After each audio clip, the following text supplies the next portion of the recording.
జగన్ మాయ నిజంగానే జగన్ మాయలో జనాలు ఉన్నారా లేకపోతే జగనే మాయలో ఉన్నాడా? ఇదే ప్రశ్న ఇవాళ ఆంధ్రప్రదేశ్ రాష్ట్రంలో ప్రతి ఒక్కరూ మాట్లాడుకుంటున్నారు. ఇది ఆంధ్రప్రదేశ్ నుంచి హైదరాబాద్ దాకా కూడా పాకిన సందర్భం మనకు కనిపిస్తుంది. మొన్న మనం చూసాము హైదరాబాద్లో ఏదైతే సిబిఐ కోర్టులో హాజరవ్వడానికి వచ్చిన జగన్మోహన్ రెడ్డి బేగంపేట ఎయిర్పోర్ట్లోంచి దిగి నాంపల్లి కోర్టుకు వెళ్లేలోపు అక్కడ వేలాదిగా తరలి వచ్చిన జనాలు తరలించారని చెప్పినా తరలి వచ్చారని చెప్పినా ఏది ఏమైనా సరే వేలాది మంది హైదరాబాద్ రోడ్ల మీద కనిపించిన పరిస్థితి మనకు కనిపిస్తుంది. ముఖ్యంగా ఏదైతే మనం మాట్లాడుతున్నట్టుగా బేగంపేట ఎయిర్పోర్ట్ నిండా జనాలు ఉన్నారు. ఆ తర్వాత సిబిఐ కోర్టులో కేవలం జడ్జి దగ్గర ఉన్న సందర్భం కాకుండా మిగిలిన అన్ని సందర్భాల్లోనూ అక్కడ ఉన్న ప్రతి ఒక్కరూ ఆయన దగ్గర ఉన్న చాలామంది ఆ రోజు ఫోటోలు దిగడానికి సెల్ఫీలు దిగడానికి ఎగబడిన వీడియోలు కూడా మనకు కనిపించాయి. ఆ తర్వాత దానికి సంబంధించి ఒక వీడియో రిలీజ్ అయింది. ఆయన జడ్జి ముందు నిలబడుకున్న వీడియోని కూడా టీడీపీ సోషల్ మీడియా వాళ్ళు ప్రమోట్ చేశారు. ఆయన ముందు పులి కాదు పిల్లిలాగా నిల్చున్నాడు చూడు అంటూ కూడా చెప్పొచ్చారు. సరే, దాని మీద ఉన్న ఆరోపణ, దాని మీద జరుగుతున్న ప్రచారం అన్నది అది ఆల్ టుగెదర్ ఈజ్ డిఫరెంట్. ఎందుకు మాయా అనే ప్రశ్న నేను అడుగుతున్నానంటే వెరీ క్లియర్గా ఒక విషయం మనకు అర్థమవుతుంది. ఆంధ్రప్రదేశ్ రాష్ట్రంలో అధికార మార్పిడి జరిగి 151 సీట్ల నుంచి కేవలం 11 సీట్లకు వైసీపీ పరిమితమైన నేపథ్యంలో అందరూ అనుకున్నారు ఇక వైసీపీ అన్నది అంతర్ధానం అయిపోతుంది, మాయమైపోతుంది అని. జగన్మోహన్ రెడ్డికి ఇంత ప్రజా వ్యతిరేకత ఉందా అనే విధంగా కూటమి ప్రభుత్వం చేసిన ప్రకటనలు కానివ్వండి, వాళ్ళు నడిపించిన క్యాంపెయిన్లు కానివ్వండి ఆ స్థాయిలో ఉన్నాయి. 11 సీట్లు అనే పేరుతో ప్రతిదాన్ని 11కి ముడిపెడుతూ ఎన్నో పోస్టులు మనం చూస్తూ వచ్చాం. కానీ ప్రస్తుతం పరిస్థితుల్లో మార్పు వచ్చిందా అని అనుమానం చాలామందిలో కనిపిస్తుంది. ఎందుకంటే జగన్మోహన్ రెడ్డి ఎక్కడికి వెళ్ళినా వేలాది మంది ప్రజలు అక్కడికి తరలి వస్తున్నారు. ఏదైనా కార్యక్రమం చేపడితే ఆ కార్యక్రమానికి వస్తున్న స్పందన అన్నది కూడా ఎవరు ఊహించినంత రేంజ్లో ఉన్నది అన్నది మనకు అర్థమవుతుంది. ఆ నేపథ్యంలోనే మిర్చి రైతులకు సంబంధించిన ఇష్యూని తీసుకున్నా, మామిడి రైతులకు సంబంధించిన అంశాన్ని మాట్లాడినా కూడా అక్కడ రైతులతో పాటు వాళ్ళకు సంఘీభావంగా వచ్చిన వేలాది మంది వైసీపీ కార్యకర్తలు అన్న వాళ్ళు అక్కడ విషయాన్ని ప్రపంచానికి చెప్పే ప్రయత్నం చేస్తుంది. అదేవిధంగానే నిన్న మనం చూసాం అనంతపురం జిల్లా రాప్తాడుకు సంబంధించిన మాజీ ఎమ్మెల్యే కుటుంబంలో ఒక పెళ్లి జరిగితే అక్కడికి వెళ్ళినప్పుడు అక్కడికి వచ్చిన ప్రజలు కానివ్వండి, అక్కడ మరొకసారి ఏదైతే సిద్ధం సభలతో 15 లక్షలకు పైగా జనాలు అక్కడ అప్పట్లో వచ్చారన్న చూసాము. ఆ తర్వాత నిన్న కూడా అదే స్థాయిలో 15 లక్షల మంది కాకపోయినా అదే స్థాయిలో అక్కడ ప్రజలందరూ గుమికూడము, ఆయనతో ఫోటోలు తీయడానికి ప్రయత్నం చేయడము, కనీసం ఆయన వాళ్ళ వైపు చూసి చెయ్యి ఊపితే చాలు అనే విధంగా మాట్లాడిన పరిస్థితులు కూడా మనం చూసాం. ఇదంతా నిజంగానే అది జనాదరణేనా, కేవలం జనాకర్షణ? ఇదే నిజమైతే గత ప్రభుత్వ హయాంలో ఉన్నప్పుడు వైసీపీ ఎన్నికల సమయంలో ఇంత ఆదరణ ఎందుకు ఓట్లుగా మలుచుకోలేకపోయింది అన్న ప్రశ్న ప్రతి ఒక్కరికి కనిపిస్తోంది. కేవలం మనిషిని చూడడానికి వచ్చేవాళ్ళు ఆ ఓట్లుగా మలుచుకోవడంలో విఫలమయ్యారన్న అనుమానం కూడా చాలామంది ఉంది. 5 ఏళ్ల పాటు ఆయన పాలనను చూసి ప్రజలు వద్దనుకొని ఆయన్ని విమర్శించారు, లేదా ఆయన్ని వద్దనుకున్నారు అని చెప్పడం కన్నా 40% ఓట్లు ఇప్పటికి కూడా మా బెల్ట్లోనే ఉన్నాయంటూ వైసీపీ చేస్తున్న ఏదైతే పాయింట్ ఉందో ఆ పాయింట్ కూడా ఖచ్చితంగా కన్సిడరబుల్లే. ఈ నేపథ్యంలో జగన్ ఈ మాయ ఏంటి అన్నదే ప్రతి ఒక్కరికి ఒక ప్రశ్న. లక్షలాదిగా ఎందుకు తరలి వస్తున్నారు, వేలాదిగా ఆయన చూడడానికి ఎందుకు జనాలు ముందుకెళ్తున్నారు అన్నది ఒకటి. ఆయన తీసుకుంటున్న కార్యక్రమాలు, ఈ కార్యక్రమాల ద్వారా ప్రజాదరణ ఇంకా ఉందా, ఈ ప్రజాదరణ అన్నది కూటమికి ఏమైనా మేలుకొల్పుగా మారుతోందా అన్నది కూడా మనం చూడాలి. అదే సందర్భంలో జగన్మోహన్ రెడ్డికి సంబంధించి పర్యటనలు జరిగినప్పుడు ఆ పర్యటనలో ప్రజాదరణను చూసి ఓర్వలేక కొద్దిమంది మాట్లాడుతున్న మాటలు ఏవైతే ఉన్నాయో అవి కూటమికి సంబంధించిన ఒక నెగిటివ్ అంశంగానే కొద్దిమంది మాట్లాడుతున్నారు. ఎందుకు అంటే అక్కడ వస్తున్న జనాలు తరలించిన వాళ్ళైనా తరలి వచ్చిన వాళ్ళైనా వైసీపీ అభిమానులే అయినా లేదా వైసీపీ కార్యకర్తలే అయినా జగన్మోహన్ రెడ్డి అభిమానులైనా ఎవరైనా సరే అక్కడ జనాలు అయితే కనిపిస్తున్నారు. ఆ జనాల్ని వైసీపీ సోషల్ మీడియా చాలా పాజిటివ్గా ప్రజెంట్ చేసుకునే ప్రయత్నం చేస్తున్నప్పుడు ఆయన చెప్పిన సమస్యలకు పరిష్కారం ఆ 24 గంటల నుంచి 48 గంటల్లో కూటమి ప్రభుత్వం ఇస్తున్న దాన్ని పాజిటివ్గా చూడాలా, లేకపోతే ఆ రిజల్ట్ రావడానికి కారణం జగన్మోహన్ రెడ్డి అని వైసీపీ ఆ తర్వాత చేస్తున్న ప్రచారానికి ఒక మంచి ఆప్షన్గా మారుతుందా? అది అబ్జర్వ్ చేయాల్సిన అవసరం అయితే ఖచ్చితంగా కూటమికి ఉంటుంది. మరో 15 ఏళ్ల పాటు కలిసే ఉంటామంటూ చెప్పడము, కలిసి ఎన్నికలకు వెళ్తాము, 15 ఏళ్ల పాటు మరీ 15 ఏళ్ల పాటు అంటే మరో 3 పర్యాయాలు కూటమి ప్రభుత్వమే అధికారంలో ఉంటుందంటూ చేస్తున్న ప్రకటనలు. ఈ నేపథ్యంలో ఈ మాయ అన్నది ఎక్కడి దాకా వెళ్తోంది అన్నది మనం చూడాలి. ఈ జనాలు ఎందుకు వస్తున్నారు, ఈ జనాలు వచ్చిన నేపథ్యంలో ఆ జనాలు రావడాన్ని ఎలా చూడాలి?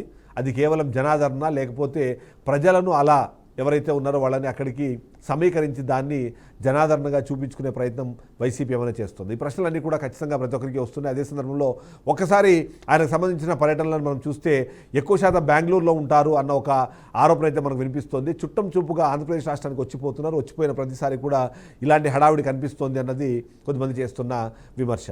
అదే సందర్భంలో ఏదైనా సరే ఘటన జరిగినప్పుడు లేదా ఏదైనా ఒక ఉద్యమాన్నో ధర్నానో లేకపోతే ఏదైనా కార్యక్రమాన్ని తీసుకున్నప్పుడు ఆ చుట్టుపక్కల ఉన్న జిల్లాల నుంచి జనాల్ని తరలిస్తున్నారు అన్నది వినిపిస్తున్న మరో ఆరోపణ. అదే సందర్భంలో అక్కడికి వచ్చే వాళ్ళందరూగా రిపీటెడ్గా ఒకే ప్రాంతం నుంచి ముఖ్యంగా రాయలసీమ జిల్లాల నుంచి అక్కడికి తరలిస్తున్నారు. అలా తరలించి దాన్ని జనాదరణగా చూపించే ప్రయత్నం వైసీపీ చేస్తోందన్న విమర్శ కూడా మనకు వినిపిస్తోంది. నిజంగానే ఆయనకు అంత జనాదరణ ఉంటే 11 సీట్లకు ఎందుకు పరిమితం అయ్యారో అన్న ప్రశ్న కూడా వాళ్ళు వేస్తున్నారు. 40% మీరు మాట్లాడుతున్న ఓట్ షేర్ అన్న దాన్ని కన్సిడర్ చేయాల్సిన అవసరం లేదు. ఎందుకంటే సీట్లు మాత్రమే ప్రభుత్వాన్ని నిలబెడతాయి, ఓట్లు కాదు, ఓట్ల పర్సంటేజ్ కాదు అన్నది ఇవాళ కూటమి ప్రభుత్వం చెప్తోంది.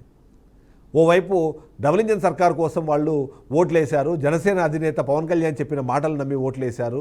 అదే సందర్భంలో బీజేపీ టీడీపీ కలిపి ఈ ప్రభుత్వాన్ని ఏర్పాటు చేస్తున్నాయి కాబట్టి అటు కేంద్రంలోనూ ఇటు రాష్ట్రంలోనూ దానివల్ల లాభం ఉంటుందనే ఉద్దేశాన్ని కూడా వాళ్ళు చెప్పే ప్రయత్నం చేస్తున్నారు. ఇవి సరిపోవు అన్నట్టు ఏదైతే జగన్మోహన్ రెడ్డి చేసిన తప్పులు చంద్రబాబు నాయుడు మీద జనాలకున్న హోప్సే ఇలాంటి రిజల్ట్స్ ఇవ్వడానికి కారణమని కూడా కూటమి ప్రభుత్వం చెప్తోంది. ఇక్కడ వరకు బాగానే ఉంది. మళ్ళీ ఇలా అనుకుంటే ప్రభుత్వం మారిన తర్వాత కొన్ని నెలల వ్యవధిలోనే వచ్చిన ఈ పర్యటనలు, ఈ కార్యక్రమాలకి ఈ స్థాయిలో ప్రజలు ఎలా వస్తున్నారు, ఓటర్లు ఎలా అక్కడికి తరలి వెళ్తున్నారు అన్నది ఈ ప్రశ్న కూడా సమాధానం వెతకాల్సిన అయితే మనకు ఖచ్చితంగా కనిపిస్తుంది. ఓవరాల్గా చూస్తే మాత్రం జగన్ మాయలో ఉన్నారా అన్న ఒక ప్రశ్న కూడా మనకు వినిపిస్తుంది. కేవలం అధినేత దగ్గర మార్కులు కొట్టేయడానికి, రాబోయే ఎలక్షన్లో తమ హవాను చూపించడానికి లోకల్గా ఉన్న కొద్దిమంది నాయకులు కార్యకర్తల్ని సమీకరించి మరి అక్కడికి ప్రజల్ని తీసుకెళ్తున్నారు. ఎవరైతే ఉన్నారో డబ్బులు ఇచ్చి మరి అక్కడ తరలిస్తున్నారో అన్నది కూడా కొద్దిమంది మాట్లాడే ప్రయత్నం చేస్తారు. అలా తరలి వచ్చిన వాళ్ళకి సంబంధించి ఎవరైతే ఉన్నారో వాళ్ళనే ఇవాళ వీళ్ళు జనాదరణ అనే విధంగా చూపించుకునే ప్రయత్నం చేస్తున్నారు అన్నది ఒకసారి నేను విశ్లేషించే ప్రయత్నం చేద్దాము. మనతో పాటు వైసీపీ ఎమ్మెల్సీ శివరామరెడ్డి గారు ఉన్నారు. ఆయన అనంతపురం జిల్లాకు చెందిన వ్యక్తి కాబట్టి ఒకసారి ఆయనతో మాట్లాడే ప్రయత్నం చేద్దాం. శివరామరెడ్డి గారు నమస్తే. చెప్పండి సార్. నమస్తే. నమస్తే. ఇవాళ మనం చూస్తున్నామంటే నిన్న మ్యారేజ్కి వచ్చినప్పుడు కూడా అక్కడ వేలాది మంది ప్రజలు ఆయన చూడడానికి తండోపతండాలుగా వచ్చారు. అది నిజమా, లేకపోతే ఆయన వస్తున్నారు కాబట్టి అక్కడ మరొకసారి ప్రజలు అంటే వీళ్ళందరినీ తీసుకొచ్చి అక్కడ మరొకసారి ఆయన్ని మీకు ఇంకా జనాదరణ ఉంది అని చెప్పే ప్రయత్నం చేసిన ఒక ప్రయత్నంగా దీన్ని చూడాలి, ఎలా చూడాలంటారు? చూడి, జగన్మోహన్ రెడ్డి గారు జననేత, ఆయన అంటేనే ఒక ప్రభంజనము. ఆయన గురించి ఎవరు జనాలు తోలాల్సిన పనిలే, వాళ్ళు కిరాయికి తీసుకురావాల్సిన అవసరము లేదు. జనరల్ గా ఆయన వచ్చా అంటేనే వాలంటరీగా వాళ్ళంతకు వాళ్ళు వస్తున్నారు. ఓకే. కాబట్టి దాన్ని ఎవరు ఏమి మాట్లాడే పరిస్థితి లేదు. వాస్తవంగా ఎవరు పిలిచిందిలా పెట్టిందిలా, మ్యారేజ్ కంటే పిలిచిన వాళ్ళ కంటే అధికంగా అన్ని జిల్లా నుంచి అన్ని దగ్గర నుంచి వాళ్ళంతకు వాళ్ళు యూత్ వచ్చినారు. కాబట్టి దాన్ని ఆయన కలపాల్సిన అవసరం లేదు, అది ఆయన అదృష్టం అంతే. ఎస్. అయితే మీరు ఇంతకుముందు అక్కడనే మీరు అనంతపురంలోనే అదే రాప్తాడు ప్రాంతంలోనే మీరు సిద్ధం సభ చేశారు. 15 లక్షల మందికి పైగా వచ్చారు. 40 కిలోమీటర్లు అప్పట్లో ట్రాఫిక్ జామ్ అయిందన్న మాటలు విన్నాం. కానీ అక్కడ అనుకున్న స్థాయిలో రిజల్ట్స్ మీకు ఎలక్షన్లో రాలేదు. దాన్ని ఎలా చూస్తారు? అది అప్పుడు జనాకర్షణగానే చూడాలంటారా, లేకపోతే ఓట్లుగా మలచడంలో ఎక్కడ వైఫల్యం? ఎలక్షన్లప్పుడు అంటే జనరల్ గా అప్పుడు చంద్రబాబు నాయుడు గారు ఇచ్చిండే హామీలు కావచ్చు, లేదు కొన్ని రకాలుగా ఏదో మీరు ఇదేది ఈవీఎంల మేనేజ్మెంట్ అని బాగా పెద్ద ఎత్తున వచ్చింది. అది ప్రచారం కూడా అది అందరికీ తెలిసిన విషయమే. దాంట్లో ఏదో మిస్టేక్ జరిగింటే తప్ప 11 సీట్లు వచ్చేంత హీనస్థితిలో లేడు ఆయన. కొన్ని సర్వే వాళ్ళు కూడా మేమంతా ఆడిని తెప్పించాం రిపోర్ట్స్, మామూలుగా ఈవీఎంలు కాకపోతే ఇంకా 89-90 వచ్చేవని కూడా పెట్టడం జరిగింది. కాబట్టి ఇప్పుడు ఎట్లా పోయినారు ఎలక్షన్ కమిషన్ వీళ్ళు ఓడిపోయినారు ఇంతే అన్నారు. కాబట్టి దానికి అంత ప్రజానిర్ణయాన్ని ఎవరు కాదనలేము కదా. ఎలక్షన్ కమిషన్ ఏం చెప్తే దాని ప్రకారం ఉన్నాడు. జనాలు వచ్చే దానికోసం ఎవరికి వాళ్ళు ఏం వాడుకుంటది. సో ఇంత తొందరగా అంటే ఇప్పుడు మీరు చూస్తున్న ప్రకారం నాయకుడు ఆయన్ని ఎవరు తోలాల్సిన అవసరం లేదు, ఎవరు ఖర్చు పెట్టుకునే పరిస్థితిలో కూడా నాయకులు లేరు. అయితే ఇప్పుడు ఇంతమంది రావడానికి కారణం ఏంటి అంటే మీరు ఎలా చూస్తారు దాన్ని? కేవలం ఆయన చూడడానికి మాత్రమే వస్తున్నారా, లేకపోతే కుటుంబ ప్రభుత్వం మీద ఉన్న వ్యతిరేకతని ఈ విధంగా ఏమైనా ప్రదర్శించే ప్రయత్నం జరుగుతుంది అనుకుంటున్నారా? మీ విశ్లేషణ, ఎందుకంటే చాలా సీనియర్ పొలిటీషియన్ గా ఉన్నారు మీరు కాబట్టి. ఏంటి ఇంతమంది జనాలు ఇప్పుడే వచ్చేసి చూడడానికి వస్తున్నారు కాదు, మా నాయకుడు వస్తున్నాడు అనే ఉద్దేశంతో వాళ్ళు వస్తున్నారు. ఆయన సినీ యాక్టరా? నేను ఆయన వస్తూనే బాగున్నామ్మా, దానికి ఆయన జననేత పబ్లిక్ లో ఉండే ఆయన కాబట్టి జనరల్ గానే ఆయనకు వచ్చేస్తారు. ఎవరు వాలంటరీగా వచ్చేవాళ్ళే తప్ప పని కట్టుకుని వాళ్ళని జనాల్ని గ్యాదర్ చేసేవాళ్ళు లేరు. ఇది ఫ్యాక్ట్. సో కాబట్టి ఆయన గురించి మనం ఇంకో రకంగా కామెంట్ చేసే పరిస్థితి కూడా లేదు. సో ఇప్పుడు ఇంతమంది జనాలు వస్తున్నారు, సో ఇది మీకు బాధ్యతగా కనిపిస్తోందా, లేకపోతే వచ్చే ఎన్నికలకు ఇప్పటి నుంచే సిద్ధం అవ్వాల్సిన అవసరం ఏమైనా చూపిస్తోందా? అది ఏదో 2027 ఎన్నికలు ఉంటాయి అనే విధంగా కొన్ని లీక్స్ వస్తున్నాయి. అటువైపు ఏమైనా ఆలోచిస్తున్నారా? అటువైపు అనుమానాలు ఏమైనా మీకు ఉన్నాయా? దేనిపైన 2027లోనే జమిలీ ఎన్నికలు రాబోతున్నాయి, దానికి అనుగుణంగానే మీరు అడుగులు వేస్తున్నారు, ఇలా జనాలు వస్తున్న దాన్ని మీకు పాజిటివ్ సైన్ గా చూస్తున్నారని ఒక మాట వినిపిస్తుంది. ఊహా ప్రపంచంలో ఎవరెవరో ఊహాకందినవన్నీ మాట్లాడుతుంటారు. మనకి యాక్చువల్ గా ఉండే 29 ఎలక్షన్లు, దాన్ని దృష్టిలో పెట్టుకుంటారు. కానీ 29 వస్తాయి కాబట్టి మా నాయకుడు ఎట్లా అంటే దేన్ని టైం ఇచ్చే పరిస్థితులు లేకుండా స్పీడ్ పోతున్నాడు అంతే. జనాలకి ఏదైనా మన ప్రతిపక్షంలో ఉన్నా అందుబాటులో ఉండాలా, జనాల దగ్గరే ఉండాలనే నేచర్తో ముందుకు పోతున్నాడు. అంతేగాని ఆలోచన తప్ప వేరే ఆలోచన లేదండి. కానీ ఇంతమంది జనాలు వస్తుంటే మీకు బాధ్యతను పెంచినట్టు ఏమైనా అనిపిస్తుందా? ఎందుకంటే మీరు ఓవైపు అంటే అసెంబ్లీలో వెళ్ళకపోయినా మండలిలో మాత్రం మీరు అందరూ వాయిస్ వినిపించే ప్రయత్నం చేస్తున్నారు. అది అడిషనల్ ఏమన్నా రెస్పాన్సిబిలిటీ ఇస్తుందంటారా? ఏం రెస్పాన్సిబిలిటీ అంటే ఇప్పుడు ప్రజలకు సంబంధించిన అంశాలని మీరు అసెంబ్లీలో మాట్లాడడానికి అసెంబ్లీకి వెళ్ళట్లేదు, జగన్మోహన్ రెడ్డి కానివ్వండి, ఎమ్మెల్యేలు కానివ్వండి, కానీ ఎమ్మెల్సీలుగా మీరు వెళ్తున్నారు ఆయన తరపున ఆయన వాయిస్ వినిపిస్తున్నాం కదా. మరి అదే ఇంతమంది జనాలు ఏమైనా ఎక్స్ట్రా ఏమైనా రెస్పాన్సిబిలిటీ ఇస్తున్నారని అనిపిస్తుందా మీకు? కాదు, జనాలు ఆయన అంటేనే ఒక ప్రపంచం అనేది అందరికీ తెలుసు. జగన్మోహన్ రెడ్డి ఏ వాయిస్ ఉన్నా కూడా ప్రజల కోసం ఉంటుంది అనేది కూడా ఆయనకు తెలుసు. కాబట్టి కౌన్సిల్ లో ఆయన వాయిస్ ఏదో మా ద్వారా అందరూ కౌన్సిల్ మెంబర్స్ ద్వారా వినిపిస్తున్నారు, చేస్తున్నారు, అన్ని తెలిసే. కాబట్టి ఆయన ప్రజా సమస్యల పైన ఎప్పుడూ అలర్ట్ గా ఉంటాడు, దేని నుండి ఇమీడియట్ గా రెస్పాండ్ అవుతాడు. Right. Thank you very much Sivarama Reddy గారు. రైట్. Thank you. సో ఓవరాల్గా చూస్తే మాత్రం ఖచ్చితంగా ఏదైతే ఈ జనాదరణకు సంబంధించిన అంశం ఉందో ఆ విషయంలో ఆయన జననేత కాబట్టి ఆయన చూడ్డానికి జనాలు వాలంటరీగా వస్తారు. వాటి కోసం డబ్బులు ఖర్చు పెట్టాల్సిన అవసరం కానివ్వండి, పరిస్థితుల్లో కానీ స్థానిక నేతలు లేరు అన్నది శివరామరెడ్డి గారు చెప్తున్నారు. అదే సందర్భంలో ఆయన ఒక పిలుపునిస్తే చాలు వేలాది మంది అక్కడికి తరలి వస్తారు, అంతే తప్ప వాళ్ళకు డబ్బులు ఇచ్చో లేకపోతే కిరాయికో జనాలను తీసుకునేంత పరిస్థితుల్లో వైసీపీ లేదో అని చెప్పే ప్రయత్నం చేస్తున్నారు. సో వాటి గురించి మాట్లాడదాం మనం. అదే సందర్భంలో నెల్లూరు జిల్లాలో ఆయన పరామర్శలకు వెళ్ళినా లేదా ఆంధ్రప్రదేశ్ రాష్ట్రంలో ఎక్కడ ఏ పరామర్శకు వెళ్ళినా సరే అక్కడ కూడా జనాలు తండోపతండాలుగా వస్తున్న పరిస్థితి మనకు కనిపిస్తుంది. అంతేకాకుండా ఆయన ఏదైతే షెడ్యూల్ వేసుకుంటారో ఆ షెడ్యూల్కి 3-4 గంటలు లేటుగానే ఆ ప్రాంతాలకు వెళ్ళేంత స్థాయిలో జనాలు వస్తున్నారు. ఏంటి ఈ మాయ? జగన్మోహన్ రెడ్డి ఓడిపోయి అధికార పక్షంలోంచి దిగిపోయి 1.5 సంవత్సరం కూడా కాని సందర్భంలోనే ఈ స్థాయిలో జనాలు ఎందుకు వస్తున్నారు అన్న ప్రశ్న అయితే ప్రతి ఒక్కరికి ఉంది. అదే సందర్భంలో ఇంతకుముందు శివరామరెడ్డి గారు చెప్పినట్టుగా అక్కడ ప్రజలకు సంబంధించిన ఆ జననేత కాబట్టి జగన్ చూడాలనే ఆశతోనో ఆలోచనతోనో అక్కడికి వచ్చే వాళ్ళ సంఖ్య ఎప్పటికప్పుడు పెరుగుతూనే ఉంది. అదే సందర్భంలో అక్కడ వచ్చిన వాళ్లకు ఆయన రెస్పాండ్ అయ్యే పద్ధతి కూడా ఎంతో కొంత పాజిటివ్గా ఉంటుంది అన్నదైతే మనకు వినిపిస్తుంది. సో మరో ఎమ్మెల్సీ రమేష్ యాదవ్ గారు మనతో పాటు ఫోన్ లైన్లో సిద్ధంగా ఉన్నారు. ఒకసారి ఆయనతో కూడా మాట్లాడే ప్రయత్నం చేద్దాం. రమేష్ గారు నమస్తే. Good afternoon. Good afternoon, very good. ఏంటి మీరు ఎలా చూస్తున్నారు? జనాదరణ ఇది, లేకపోతే ఇంకా జనాల్ని మీరు అక్కడికి తరలించి జగన్మోహన్ రెడ్డి మెప్పు పొందడానికి ప్రయత్నం జరుగుతుందా? ఏంటి ఒక్కొక్కరు ఒక రంగా మాట్లాడుతున్నారు. టీడీపీ వాళ్ళైతే ఇది క్లియర్గా ఎక్కడెక్కడి నుంచో రాష్ట్రంలోని వివిధ ప్రాంతాల నుంచి అక్కడికి తరలించి ఇది ఒక పబ్లిసిటీ స్టంట్గా చూపించే ప్రయత్నం చేస్తారు. మీరు ఎలా చూస్తారు? అన్న, మీకు ఇంతకుముందు చాలాసార్లు చెప్పాను, జగనన్న అంటే జనం అంటే జగనన్న. ఎందుకంటే జగనన్న అనే వ్యక్తి ఒక ప్రజల మనిషి. ఈ రోజు మేము ప్రభుత్వంలో లేకపోయినా కూడా వీళ్ళు ఇందాక కుటుంబ ప్రభుత్వం వాళ్ళు చెప్పినట్టు తోలితే వచ్చే వాళ్ళు జనాలు కాదన్న. ఇప్పుడు ప్రభుత్వంలో ఉండే వాళ్ళు అయితే అన్ని రకాలుగా చేస్తారు, కానీ ఇక్కడ స్వచ్ఛందంగా కేవలం మన జగనన్న మన కోసం వస్తున్నాడు. ఎందుకంటే ఇప్పుడు మేము ప్రభుత్వం లేకపోయినా కూడా వాళ్ళు చెప్పే కష్టాలు చాలా మనసుకు తీసుకొని వింటూ మన ప్రభుత్వం వస్తారా మళ్ళీ మనము ఈ సమస్యలను తీరుస్తానని చెప్పి ప్రజలు ఓదార్చుతున్న వ్యక్తి ఇప్పుడు మన జగన్ అన్న. కేవలం ప్రజల కోసం, ప్రజల కష్టాల్లో ఉంటే ఎప్పుడైనా సరే ఎక్కడైనా సరే జగన్ అన్న ఉంటాడు అనమాట.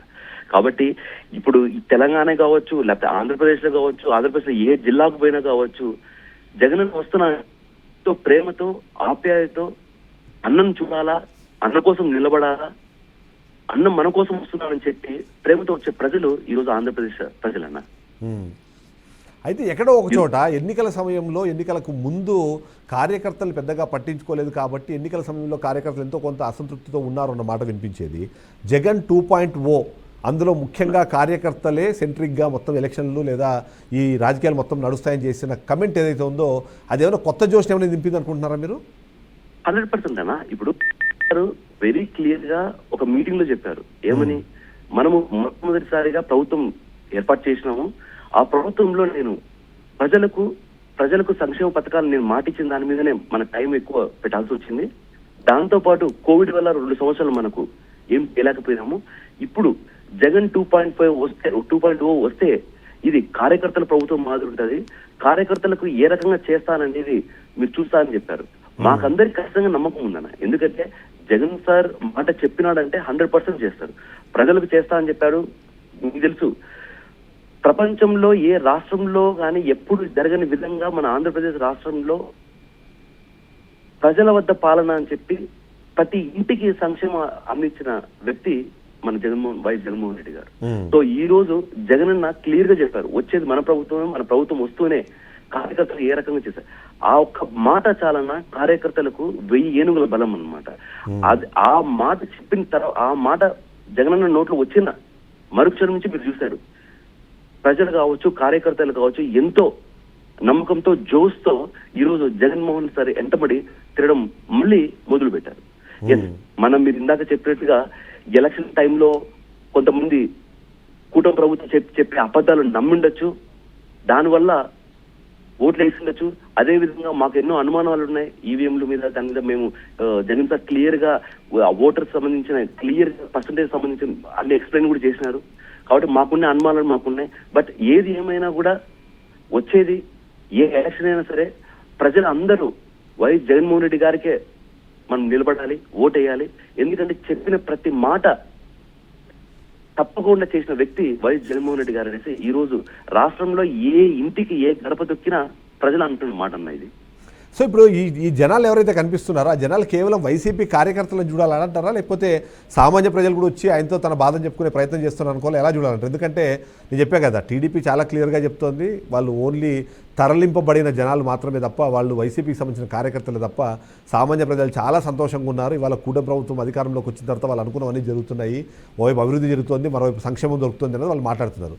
సో వీళ్ళందరూ ఎవరు కార్యకర్తలా, సామాన్య ప్రజలు ఉన్నారా? ఇక్కడ 2 చెప్తాను చూడన్నా. ఇక్కడ కార్యకర్తలు ఎంత ప్రేమతో ఆప్యాయతతో వస్తున్నారో ప్రజలు కూడా అంతే ప్రేమతో ఆప్యాయతతో వచ్చి, అన్న మీరు ప్రభుత్వంలో ఉన్నప్పుడు మీరు చేసే సంక్షేమ ప్రతి పథకం మేము తీసుకొని మా ఇంటి దగ్గరకు వచ్చేదన్నా.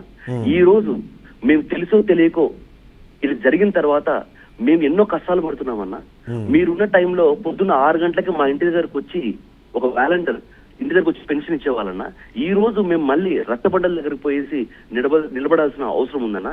అట్లా చెప్పిన ఏ పథకం కూడా వీళ్ళు సరిగ్గా చేయలేదన్నా అని చెప్పేసి ప్రజలు వచ్చి ఈ రోజు జగన్తో పాటు పబ్లిక్ గా వచ్చి చెప్పడం జరుగుతుంది. ఈ రోజు మీరు చెప్పండి అన్న, కూటమి ప్రభుత్వం చెప్పిన పథకాలలో ఎన్ని పథకాలు ఇంప్లిమెంటేషన్ చేశారన్న, ఎన్ని రోజుల తర్వాత ఇంప్లిమెంటేషన్ చేశారని చెప్పండి అన్న. చేసిన 60 తరపు ఏదన్నా అంటే దీనికి సంబంధించిన ప్రతి పథకం దాని గురించి శాసన మండలిలో నేను నోరెత్తి జగన్ సార్ తరఫున జగనన్న ఏం చేసినాము 5 ఏళ్లలో, ఈ కూటమి ప్రభుత్వం ఏం చేస్తుంది ఇప్పుడు అనేది క్లియర్ గా ఎక్స్ప్లెయిన్ చేసినాం. అదే విధంగా మా జగన్ సార్ కూడా ప్రతి ఒక్క ప్రెస్ మీట్లలో వీళ్ళు ఏం చెప్పినారు, ఏం చేస్తున్నారు అని క్లియర్ గా ఎక్స్ప్రెషన్ చెప్తున్నారు. ఒక్కసారి మేము చెప్పిన పథకాలు ఎన్ని ఇంప్లిమెంటేషన్ చేసాము, వీళ్ళు కూటమి ప్రభుత్వం వాళ్ళు వచ్చిన తర్వాత ఎన్ని పథకాలు చేస్తా అన్నారు, ఏం పథకాలు చేశారు, చేసే కూడా 60 తరగతి కూడా ఎంత తక్కువ శాతంలో చేశారు మీరు ఒకసారి గమనించి చూడండి అన్న. రైట్. సుమారుగా 3 లక్షల నుంచి 4 లక్షల పెన్షన్లు తగ్గించి 1000 రూపాయలు పెంచడామని డబ్బులు కొట్టుకుంటారు. ఏ పథకం కూడా కరెక్ట్ గా ప్రజలకు అందని రోజు ఈ రోజు ఆంధ్రప్రదేశ్ రాష్ట్రంలో చూస్తున్నాం అన్న. Yes, right. Thank you very much Ramesh Yadav గారు, మంచి ఎక్స్ప్లెనేషన్ ఇచ్చారు మీరు. Thank you so much. ఓవరాల్గా చూస్తే మాత్రం జగన్మోహన్ రెడ్డికి సంబంధించి ఇప్పుడు జరుగుతున్న పరిణామాలు ఏవైతే ఉన్నాయో అవి ఓవైపు వైసీపీకి సంబంధించిన క్యాడర్ కానివ్వండి, వాళ్ళ కార్యకర్తలతో పాటు నేతలకి నాయకులకి ఒక బూస్టప్ ఇస్తుంటే, అదే సందర్భంలో కూటమి నేతలకు ఒక వార్నింగ్ సైన్ కూడా ఇస్తుంది. ఎందుకంటే ఈ స్థాయిలో వస్తున్న జనాలు తరలిస్తే వచ్చినా సరే తరలిస్తున్నారని మీరు అనుమానపడుతూ నిజంగా అది జనాదరణగా మారితే కష్టకాలము త్వరలోనే ఉంది అన్నది అర్థమవుతుంది. అదే సందర్భంలో ప్రజల నుంచి తీసుకునే విజ్ఞప్తులు కానివ్వండి, తర్వాత ఆయన మాట్లాడుతున్న విధానం కానివ్వండి, అవి జరిగిన నేపథ్యంలో ఆ తర్వాత తీసుకున్న చర్యలు ప్రజలకి మంచి చేస్తున్నాయి అని తర్వాత జరుగుతున్న ప్రచారం ఏదైతే ఉందో అది వైసీపీకి పాజిటివ్గాను, కూటమి ప్రభుత్వానికి నెగిటివ్గాను మారే అవకాశం మనకు కనిపిస్తుంది. ఈ నేపథ్యంలో అటువైపుగా కూడా కూటమి ఖచ్చితంగా దృష్టి పెట్టాల్సిన అవసరం మనకు కనిపిస్తుంది. ముఖ్యంగా చూస్తే ఏదైతే మిర్చి రైతులకు సంబంధించిన అంశాల్లో దానికి తీసుకోవాల్సిన చర్యలకు సంబంధించి ఈయన ఒక పర్యటన చేస్తే ఆ తర్వాత వెంటనే 24 గంటల్లో ఒక లేఖ రాయడం అన్నది మనం చూసాం. మరోవైపు మామిడి రైతులకు సంబంధించిన అంశంలో కూడా అదే తరహా సమాచారము, అదే తరహా ఇష్యూస్ కూడా మనం చూసాం. సో ఈ నేపథ్యంలో వైసీపీ ఏదైనా ప్రశ్నిస్తే తప్ప దానికి సమాధానం దొరకట్లేదు. ఆ సమాధానంలో భాగంగానే పరిష్కారాలను చూపే ప్రయత్నం కూటమి చేస్తోంది అని వాళ్ళు చేస్తున్న ప్రచారం ఒకవేళ ప్రజల్లోకి వెళితే కూటమి ప్రభుత్వం చేస్తున్న మంచి పనులన్నీ కూడా అవి ఫైనల్గా క్రెడిట్ జగన్మోహన్ రెడ్డి అకౌంట్లో పడే అవకాశమే మనకు కనిపిస్తుంది. ఇప్పుడు తరలి వస్తున్న ప్రజలందరూ అది జనాగ్రహము కూటమి వైపు ఉంది, జనాదరణ వైసీపీ వైపు నడుస్తోంది అన్న ఒక అంచనాగానే ప్రజల్లోకి వెళ్ళిపోతే అది ఖచ్చితంగా నష్టాన్ని చేకూరుస్తున్న దాంట్లో అనుమానం లేదు. కాబట్టి ఇది ఒక వార్నింగ్ సైన్గా కూడా కూటమి ప్రభుత్వం చూడాల్సిన అవసరం ఉందా అన్న ఒక ప్రశ్న అయితే ప్రతి ఒక్కరిలో ఉంది. అటువైపు ఆలోచించాల్సిన అవసరం ఉంది అనే విధంగా కూడా ఇప్పుడు చాలామంది విశ్లేషకులు భావించి తాము చెప్తున్న పరిస్థితి మనకు కనిపిస్తుంది. గత ప్రభుత్వ హయాంలో అంటే 2014 నుంచి 19 హయాము, 2019 నుంచి 24 ఈ రెండు అంశాలకు సంబంధించి ఆ రెండు సమయాల్లో ఆ ప్రభుత్వం ఎలా వ్యవహరించింది, ఈ ప్రభుత్వం వ్యవహరించింది అన్న దానికి సంబంధించిన కంపారిజన్లో ఇప్పుడు 2024లో ప్రభుత్వం మారింది. కానీ 24 తర్వాత 25లో మనం మాట్లాడుకుంటున్నాం. 1.5 ఇయర్లో జరిగిన ఈ ఘటనలు ఏవైతే ఉన్నాయో అవన్నింటినీ కూడా ప్రజలు చాలా నిశ్చితంగా పరిశీలిస్తున్నారు. ఆ నిశ్చితంగా పరిశీలిస్తున్న దాన్ని అసంతృప్తిగానో వ్యతిరేకతగానో మార్చే ప్రయత్నం వైసీపీ చేస్తూనే ఉంటుంది. దానికి ఒక ఎగ్జాంపుల్గా ఇలా జరుగుతున్న జన సమీకరణ లేదా జనాలకు సంబంధించిన ఆ విజువల్స్ అన్నవిగా మార్చే ప్రయత్నం చేస్తే మాత్రం కూటమి ఇబ్బందులు పడుతుంది. కాబట్టి కూటమి అటువైపుగా కూడా ఆలోచించాల్సిన అవసరం ఉంది. ఓవైపు అమరావతికి సంబంధించి అభివృద్ధి అంటున్నారు, 1000 కోట్ల అప్పులు చేస్తున్నారు అన్న దాన్ని చెప్పే ప్రయత్నం చేస్తున్నారు. రైతుల ప్రియారిటీలు అస్సలు ఉండరు, కేవలము ఎవరైతే డబ్బులు పెడుతున్న వాళ్ళు పెట్టుబడిదారులకు మాత్రమే ఇది స్వర్గధామంగా మార్చే ప్రయత్నం చేస్తున్నారు. రూపాయికే ఎకరా భూమి ఇస్తున్నారు. 1000 కోట్ల రూపాయల సంబంధించిన ఎగ్జంప్షన్స్ కొత్తగా వస్తున్న కంపెనీలకు సైతం ఇవ్వడాన్ని తప్పుపెట్టే ప్రయత్నం చేస్తున్నారు. అభివృద్ధి అని మీరు చేస్తున్న మొత్తం వినాశనమే అనే విధంగా వైసీపీ మాట్లాడుతున్న నేపథ్యంలో ఇవన్నీ కూడా ప్రజలు గమనిస్తున్నారు. ఆ విషయాన్ని కూడా కూటమి ప్రభుత్వం గమనించాల్సిన అవసరం ఉంది. కాబట్టి ఇది జగన్ మాయన, జగన్ నడిపిస్తున్న మాయన, అటువైపుగా ఆలోచించకపోతే మాత్రం కూటమి ప్రభుత్వం నష్టపోయే అవకాశం ఉంది.